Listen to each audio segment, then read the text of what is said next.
অসমৰ জনসাধাৰণ ভালদৰে থাকক, বিপদৰ পৰা আঁতৰত থাকক।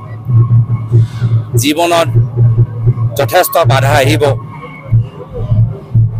বাধাৰ সন্মুখীন হোৱা সময়ত অসমৰ জনসাধাৰণ হতাশ নহয়, বাধা পাৰ কৰিবলৈ সাহস পায়, প্ৰেৰণা পায়।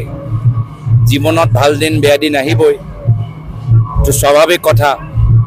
কিন্তু কেতিয়াও আমি নিজৰ মানৱীয়তা চিন্তাধাৰাটো হেৰাব নালাগে।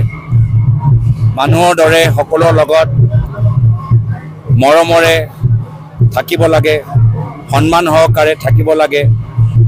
আৰু এয়া হ'ল আমাৰ অসমীয়া পৰম্পৰা। আৰু মই তেখেতৰ পৰিয়ালৰ লগত আমাৰ পৰিয়ালৰ এটা দীৰ্ঘদিনৰ সম্পৰ্ক। মোৰ পিতৃ প্ৰয়াত তৰুণ গগৈদেৱ তেখেতৰ ঘৰলৈ বিভিন্ন সময়ত গৈ থাকে। মোৰ প্ৰয়াত পিতৃ আমাৰ স্বৰ্গীয় ক্ষীৰোদক খুব সন্মান কৰিছিল। আৰু তেখেতৰ আজি ইয়াত সমাধিস্থলতো মই প্ৰাৰ্থনা কৰিছোঁ। আৰু এটা দীৰ্ঘদিনৰ এটা সম্পৰ্ক, আৰু সম্পৰ্ক সদায় ভালদৰে থাকক।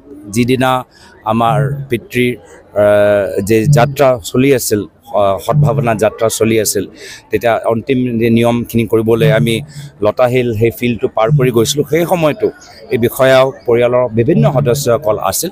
বিষয়া পৰিয়ালৰ প্ৰতি আমাৰ সদায় শ্ৰদ্ধা থাকিব, সন্মান থাকিব। অসমৰ সামাজিক জীৱনত তেওঁলোকে এটা গুৰুত্বপূৰ্ণ ভূমিকা বহুত আগৰ পৰাই গ্ৰহণ কৰি আহিছে, আৰু সদায় তেওঁলোকে সমাজৰ মাজত সন্মান সহকাৰে থাকক। সেয়াই আমাৰ ফালৰ পৰা শুভকামনা জনাইছোঁ।